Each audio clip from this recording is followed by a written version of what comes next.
Bener.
Assalamualaikum warahmatullahi wabarakatuh. Alhamdulillah, alhamdulillahirabbil alamin. Wassalatu wassalamu ala asrofil anbiya'i wal mursalin wa ala alihi washabbihi ajmain. Amma ba'du. Yang terhormat pengasuh pondok pesantren Al Fatah, yang saya hormati dewan juri yang selalu dinanti-nanti, yang saya hormati asatidah Madin Al Fatah, yang saya banggakan santriwan yang ganteng-ganteng yang menjadi seorang idaman, dan santriwati yang cantik-cantik yang menjadi idaman di hati seorang lelaki. Puja dan puji syukur kehadirat Allah Subhanahu wa taala yang telah memberikan rahmat dan nikmat kepada kita semua sehingga kita bisa berkumpul di acara yang insya Allah dimuliakan tempat ini. Salawat serta salam semoga selalu tercurahkan kepada Habibana wa Nabiyana Kanjeng Nabi Muhammad, kepada keluarganya, sahabatnya, tabi'in dan tabi'atnya, dan semoga sampai kita yang menjadi umatnya. Amin amin ya robbal. Pada kesempatan kali ini saya akan menyampaikan uraian hikmah tentang berbakti kepada orang tua. Hadirin hadirat rahimakumullah. Nah teman-teman, kita sebagai seorang muslim wajib berbakti kepada ibu dan bapak kita. Sebagaimana Allah berfirman dalam Quran surat An-Nisa ayat 26 yang berbunyi, A'udzubillahi minasyaitonirrajim. Bismillahirrahmanirrahim. Wa'budullaha wa la tusyriku bihi syai'an wa billahi. Yang artinya sembahlah Allah dan janganlah kamu mempersekutukannya dengan sesuatu apapun, dan berbuat baiklah kepada kedua orang tua kita. Hadirin yang dirahmati Allah, saudara-saudara yang dirahmati Allah, ayat tadi memerintahkan kepada kita untuk senantiasa menyembah Allah, Tuhan yang Maha Esa, dan berbuat baiklah kepada kedua orang tua. Cobalah kalian hitung jasa kedua orang tua kita, tentu tidak akan mampu menghitungnya, karena jasa mereka sangatlah besar, tiada terkira. Ketika ibu hamil, ibu selalu dalam kepayahan dalam mengandung kita, sementara bapak bekerja siang dan malam untuk melahirkan kita. Begitu pula saat kita lahir, mereka selalu mencurahkan segala perhatian dan kasih sayangnya kepada kita, bahkan sampai sekarang juga. Hadirin rahimakumullah, ada satu cerita. Pada suatu hari ada seorang sahabat yang bertanya kepada Rasul, "Wahai Rasul, siapakah yang patut mendapat penghormatan terbaik dariku?" Tanya dari seorang sahabat. Lalu Rasul menjawab dengan jawaban yang singkat, yaitu ibumu. Lalu siapa lagi ya Rasul? Tanya lagi dari seorang sahabat. Tetapi Rasul menjawab dengan jawaban yang sama. Lalu siapa lagi ya Rasul? Tanya kembali dari seorang sahabat. Tetapi lagi-lagi Rasul menjawab dengan jawaban yang sama, yakni ibumu. Hingga yang 3 kalinya. Lalu sahabat bertanya keempat kalinya, barulah Rasul menjawab dengan jawaban yaitu ayahmu. Betapa mudahnya ibu. Karena itulah barang siapa yang berhaka kepada kedua orang tua, niscaya Allah akan menurunkan siksa dan neraka sebagai balasannya. Sebagai generasi yang soleh dan solehah, marilah kita semua berbakti kepada kedua orang tua dan senantiasa untuk mendoakannya dengan bacaan doa, Allahumma firli dunubi wal walidayya warhamhuma kama rabbayani shaghira. Ya Allah, ampunilah dosaku dan dosa kedua orang tuaku, dan sayangilah mereka sebagaimana mereka menyayangiku di kala aku masih kecil. Hadirin, demikianlah sedikit kata yang dapat saya sampaikan, dan semoga bisa bermanfaat bagi kalian, terutama untuk saya sendiri.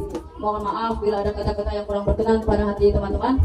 Dan hadirin sekalian, saya pamit undur diri. Wabillahi taufiq wal hidayah, walhidayah wa inayah. Wassalamualaikum warahmatullahi wabarakatuh. Dari seorang lelaki. Salawat dan puja dan puji syukur kehadiran Allah Subhanahu wa Ta'ala yang telah memberikan rahmat dan nikmat kepada kita semua, sehingga bisa berkumpul di tempat ini yang insya Allah dimuliakan oleh dirinya Allah. Salawat dan salam mari kita haturkan kepada Kangjeng Nabi Muhammad, kepada keluarganya, sahabatnya, dan kita selaku umatnya, dan semoga mendapatkan syafaatnya di hari kiamat nanti. Amin amin ya rabbal alamin. Pada kesempatan kali ini saya akan menyampaikan uraian hikmah tentang Isra dan Mi'raj Kangjeng Nabi Muhammad. Allah memerintahkan kepada Nabi untuk mengerjakan sholat 5 waktu. Allah berfirman dalam surat Quran Al-Isra ayat 1 yang berbunyi, A'udzu billahi minasyaitonir rajim. Bismillahirrahmanirrahim. Subhanalladzi asra bi'abdihi lailan minal masjidil haram illal masjidil aqsal ladzi barakna hawlahu linuriyahu min ayatina innahu huwas sami'ul basir. Yang artinya maksudnya Allah yang memperjalankan kepada hambanya pada suatu malam hari dari Masjidil Haram ke Masjidil Aqsa yang telah kami berkahi, agar kami memperhatikan kepadanya sebagian dari tanda-tanda kebesaran kami. Sesungguhnya dia adalah Maha yang mendengar dan Maha melihat. Apa itu sholat dan apa maknanya? Jawabannya, hadirin, makna dari sholat itu ialah doa. Sedangkan menurut istilah, sholat bermakna serangkaian ibadah khusus atau tertentu yang dimulai dari takbiratul ihram dan diakhiri dengan salam. Dalam pergerakan setiap sholat selalu diisi dengan doa, zikir, dan kalau kita memahami bacaan yang diucapkan, kita benar-benar diposisikan sebagai hamba yang tahu diri. Tahu diri adanya kelemahan sendiri. Tahu diri adanya sang ilahi yang sebagai tempat menghadap kepada sang ilahi. Dilihat dari sisi kesehatan, bersujud dengan tenang akan melancarkan peredaran darah hingga ke otak, dan itu setiap dilakukan muslim minimal 17 kali dalam hidup. Maha suci Allah yang telah menghadiahi gerakan yang indah dalam salat ini akan didapati dengan nilai plus bagi kesehatan diri dan gizi rohani. Cukup sekian uraian dari saya. Mohon maaf bila ada kesalahan karena saya masih dalam tahap menjadi seorang pelajar. Akhiratu qala bil taufiq wal hidayah wa ridha inayah. Wassalamualaikum warahmatullahi wabarakatuh.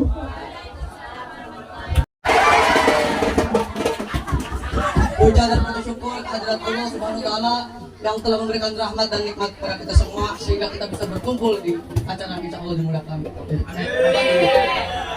Salawat serta salam marilah tercurahkan kepada Habibana wa Nabiyana Kanjeng Nabi Muhammad kepada keluarganya, sahabatnya, tabi'in dan tabi'atnya, dan semoga sampai kepada kita yang menjadi umatnya. Amin amin ya rabbal alamin. Pada kesempatan kali ini saya akan menyampaikan uraian nikmat tentang berbakti kepada kedua orang tua. Hadirin hadirat rahimakumullah.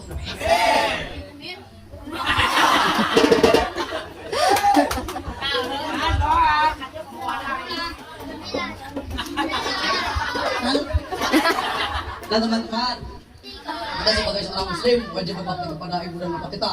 Sebagaimana Allah telah berfirman dalam Quran surat An-Nisa ayat 26 yang berbunyi, A'udzu billahi minasyaitonir rajim. Bismillahirrahmanirrahim. Wa'budullaha wa la tusyriku bihi syai'an wa bil walidaini. Yang artinya sembahlah Allah dan janganlah engkau bersekutunya dengan segala sesuatu apapun, dan berbuat baiklah kepada kedua orang tua. Hadirin yang dirahmati Allah, saudara-saudara yang dirahmati Allah, ayat tadi memerintahkan kepada kita untuk senantiasa menyembah Allah, Tuhan yang Maha Esa, dan berbuat baik kepada kedua orang tua. Cobalah kita hitung jasa kedua orang tua kita, tentu tidak akan mampu untuk menghitungnya, karena jasa kedua orang tua kita sangatlah besar. Ketika ibu hamil, ibu dalam kepayahan untuk mengandung kita, dan sementara bapak bekerja siang dan malam untuk kelahiran kita. Begitu pula saat kita lahir, mereka semua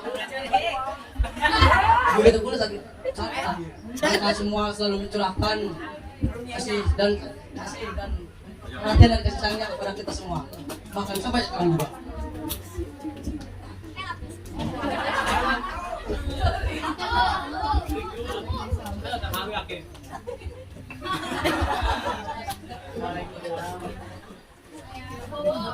Tepuk tangan.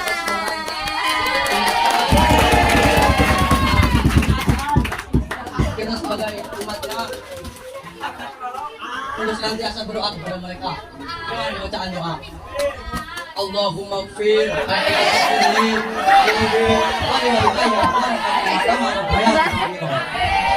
yang artinya, ya Allah, ampunilah dosaku dan dosa kedua orang tuaku, dan sayangilah mereka sebagaimana mereka telah menyayangi. Hadirin, demikianlah sedikit kata yang dapat saya sampaikan, dan semoga bisa bermanfaat bagi kalian semua, terutama untuk diri saya sendiri. Mohon maaf bila ada kata-kata yang kurang berkenan pada hati teman-teman dan hadirin sekalian. Saya pamit undur diri. Apabila itu berkalimaya, wassalamualaikum warahmatullahi wabarakatuh. Bangun tidur tidak lupa sarapan. Sarapan pagi, engkau yang tepat. Salam hormat kami ucapkan Untuk para hadirin yang terhormat, Bismillahirrahmanirrahim. Assalamualaikum warahmatullahi wabarakatuh. Waalaikumsalam warahmatullahi wabarakatuh. Alhamdulillahi rabbil alamin. Wa bihi nasta'inu ala umuri dunya waddin. Wassalatu wassalamu ala ashrafil anbiya'i wal mursalin wa ala alihi wa sahbihi ajma'in. Amma ba'd. Yang kami ta'zimi Al-Mukarram pengasuh pondok pesantren Raden Fata.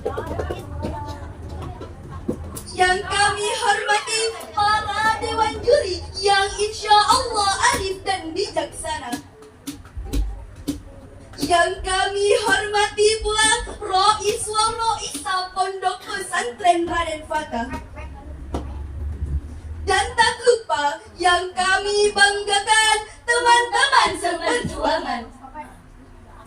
Pertama-tama dan yang paling utama, marilah kita panjatkan puja dan puji syukur atas kehadiran Allah Subhanahu wa Ta'ala, yang mana telah memberikan kita nikmat iman, nikmat Islam, nikmat kesehatan dan kesempatan, sehingga kita dapat berkumpul di tempat yang mulia ini.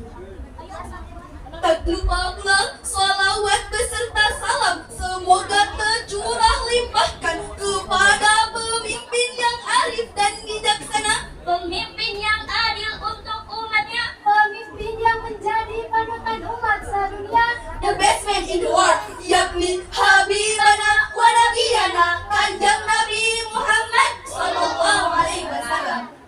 Tak lupa pula kepada para keluarganya, sahabatnya, tabi'in dan tabi'atnya, dan kita selaku umatnya yang mengharapkan syafaat darinya di yaumil akhir nanti. amin amin Ya Rabbal Alamin.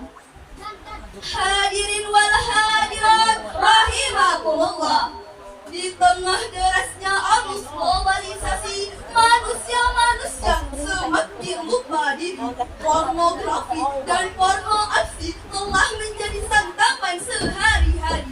Memamerkan tubuh super seksi dengan alasan hak asasi. Azab bukan lagi hal yang sangat menakutkan. Sholat dianggap sebatas permainan. Dosa sudah menjadi perhiasan. Iman bukan lagi sebuah kedamaian, dan Allah semakin dilupakan. Inilah gambaran zaman semakin edan. Lantas apa yang harus kita lakukan kepada manusia-manusia yang bangga dengan perilaku bejatnya? Hadirin, izinkanlah kami bertiga untuk menyampaikan syarahan dengan judul Akibat Pergaulan Bebas Melampaui Batas. Hadirin wal hadirat rahimakumullah. Masa muda merupakan masa yang penuh dengan harapan, masa yang penuh dengan cita-cita, masa yang penuh dengan romantika kehidupan yang sangat indah. Keindahan masa muda dihiasi dengan Bentuk fisik masih kuat, berjalan masih cepat, pendengaran masih akurat, pikiran masih cermat, wajah indah mengular. walaupun banyak jerawat tapi tidak gawat, karena masih banyak obat di apotek terdekat. Hadirin wal hadirat rahimakumullah. Sebagaimana Allah berfirman dalam surat An-Nur ayat 30 yang akan dibacakan oleh rekan saya beserta terjemahannya.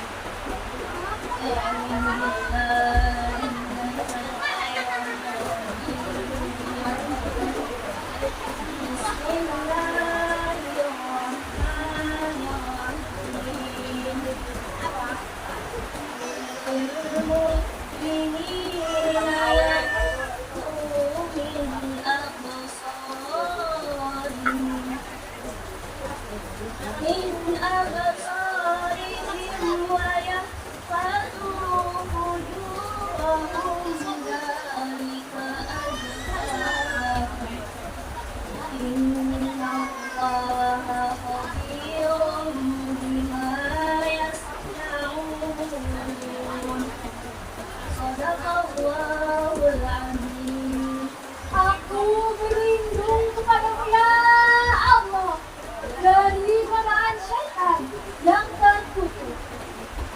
Dengan menyebut namamu ya Allah yang maha pengasih lagi maha penyayang. Katakan ya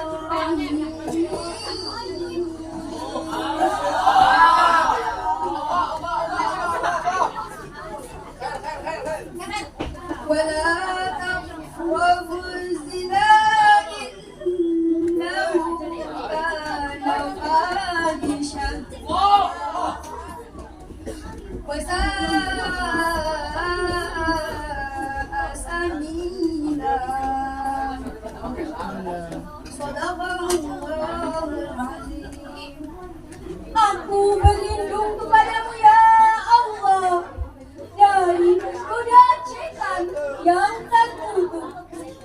Dengan menyebut namamu ya Allah yang maha pengasih lagi maha penyayang. Dan janganlah kamu mendekati zina. Sesungguhnya zina itu merupakan perbuatan yang keji dan suatu jalan yang buruk. Maha benar Allah atas segala firman-Nya. Ayat tersebut memberitahu kepada kita bahwa Allah melarang kita untuk berbuat zina. Apa sih zina itu? Kamu nanya, kamu bertanya-tanya. Kasih tahu dong. Zina itu hubungan antara cewek dan cowok dan cowok-cewek bukan mahram. Sehingga para ulama menyimpulkan bahwa hal-hal yang menimbulkan syahwat pun dilarang dilakukannya karena bisa membuat kepada perbuatan zina.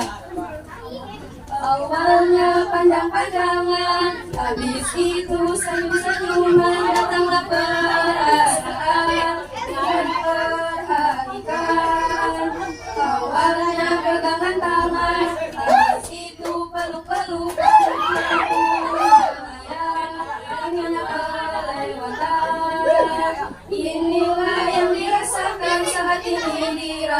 pakaian.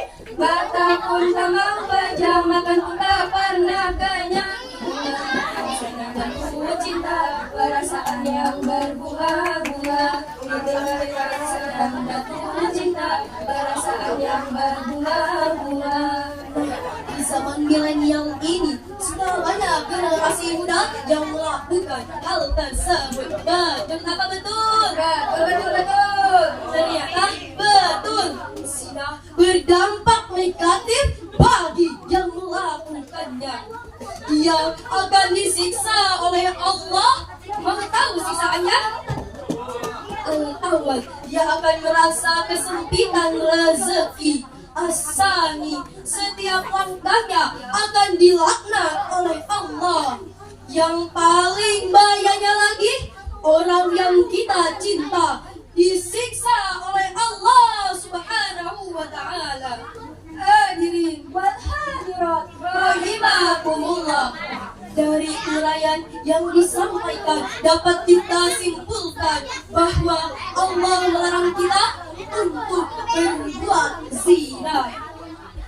Maka dari itu, marilah kita jauhi zina dengan cara tundukkan pandangan, jauhi dari hal yang menimbulkan syahwat. Jika dia terlanjur melakukannya, putuskan dia, jauhi dia. Niscaya dia akan menjadi hamba yang paling dicintai oleh Allah Subhanahu wa ta'ala. Sekian syarahan yang dapat kami sampaikan, kurang lebihnya mohon dimaafkan.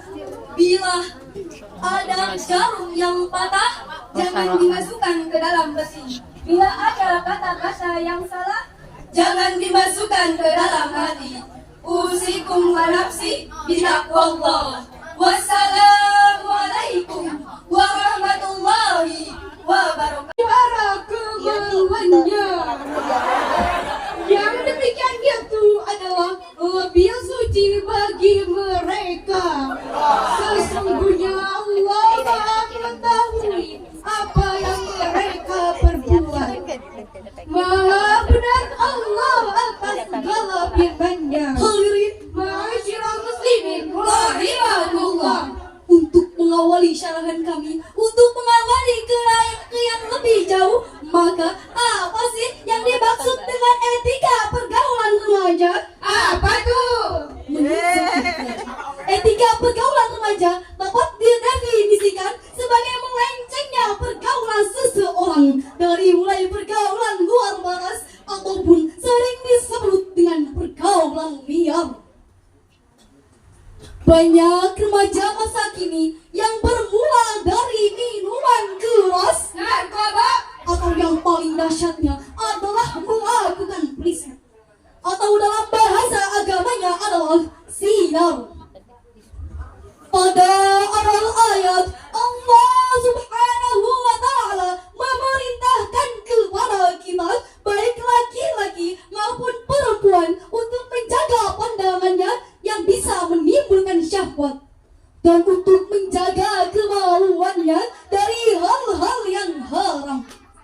Pertanyaannya adalah, mengapa kita harus menjaga pandangan mata? Karena mata adalah awal mula dari terjadinya etika dan pergaulan bebas.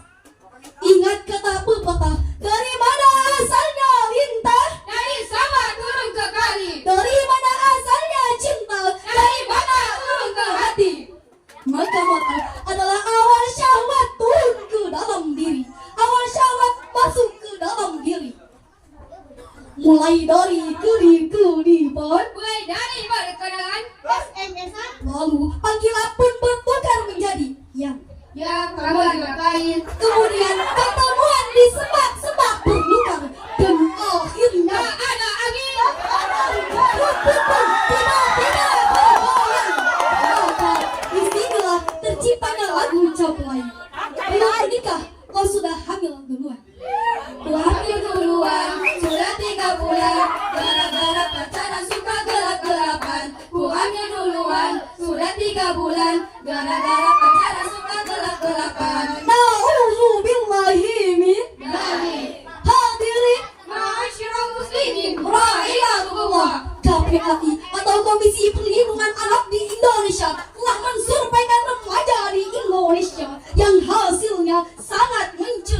pernikahanmu. 63% di antaranya telah melakukan seks di luar nikah. 21% di antaranya telah melakukan aborsi ataupun menggugurkan kandungan. Itu adalah data yang tercatat. Lalu, bagaimana dengan remaja yang lainnya yang tidak tercatat? Kalau semuanya mengaku, maka hasil ini sangat mencengangkan. Lalu, apa dampak dari pergaulan bebas ini? 1. Merebaknya penyakit kelamin yang sampai sekarang belum ditemukan obatnya. 2. Merebaknya aborsi liar karena hamil di luar nikah. 3. Merusaknya tatanan kehidupan sosial kita di dalam masyarakat. Lalu, solusi yang diberikan adalah Pentingnya kasih sayang orang tua terhadap anak-anaknya. seorang anak hendaknya mencari teman dan lingkungan yang sehat. Penanaman ilmu agama yang cukup yang bisa menanamkan iman yang kokoh. Sekian syair lengkap. Pisau di asar di pagi hari, dibawa ke kebun untuk membabat. Berakhir sudah syarhil dari kami. Semoga bisa memberi manfaat. Wabillahi taufiq wal hidayah. Wassalamualaikum. Assalamu alayka. Assalamu alayki. Assalamu alaikum warahmatullahi wabarakatuh. Alhamdulillahi wa kafa. Wassalatu wassalamu ala nabiyina Mustafa wa ala alihi wa sahbihi wa man itada. Raditu billahi rabba wa bil islami dina wa bi Muhammadin nabiyya wa rasulah. Asyhadu an la ilaha illallah wahdahu la syarika lah wa asyhadu anna Muhammadan abduhu wa rasuluhu la nabiyya ba'da. Amma ba'd. Yang kami takzimi al-mukarram pengasuh pondok pesantren Raden Patah beserta keluarganya. Yang kami hormati Rois wa Roisa Pondok Pesantren Raden Patah. Dan tak lupa pula Dewan Juri yang kami muliakan, santri yang kami banggakan, yang kami cintai, salam kami dari tiada benang selembut benang sutra, tiada cahaya seindah cahaya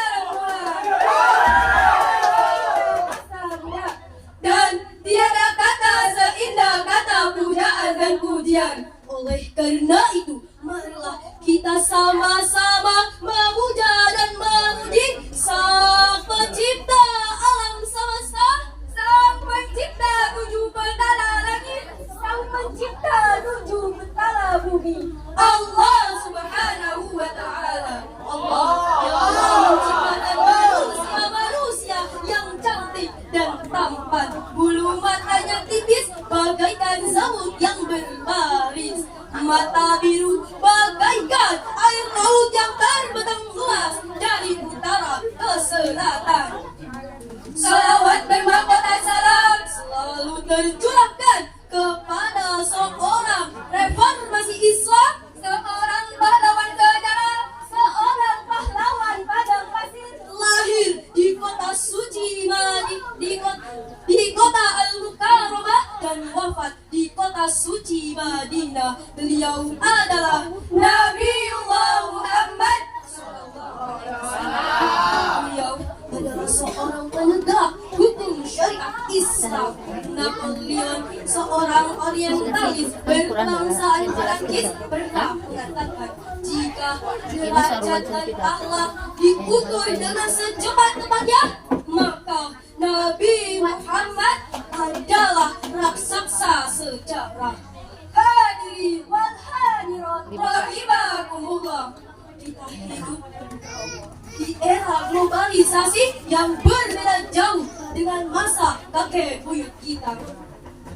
Kita bisa melihat dengan mata kita sendiri seorang pemuda menggandeng tangan pemudi, jalan berdua tanpa ikatan pernikahan, seolah-olah mereka bebas melakukan apa saja yang mereka inginkan.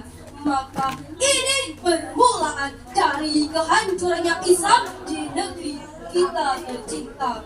Melalui kesempatan inilah kami akan membawakan syarah dengan judul Pergaulan Bebas Melampaui Batas. Hadirin wal hadirat rahimakumullah. Pergaulan bebas sudah menimpa anak bangsa. Di antaranya naik motor berdua, duduk sambil pegangan tangan. Dalam hal tersebut Allah menurunkan surat Al-Isra ayat ke-32 yang akan dilantunkan oleh kodi kami beserta terjemahannya. أعوذ بالله من الشيطان الرجيم.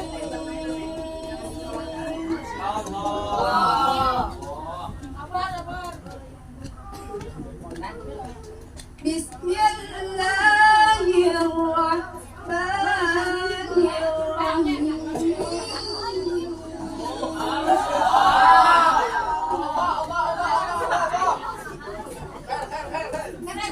ولا تقربوا الزنا إنه كان فاحشة وساء سبيلا.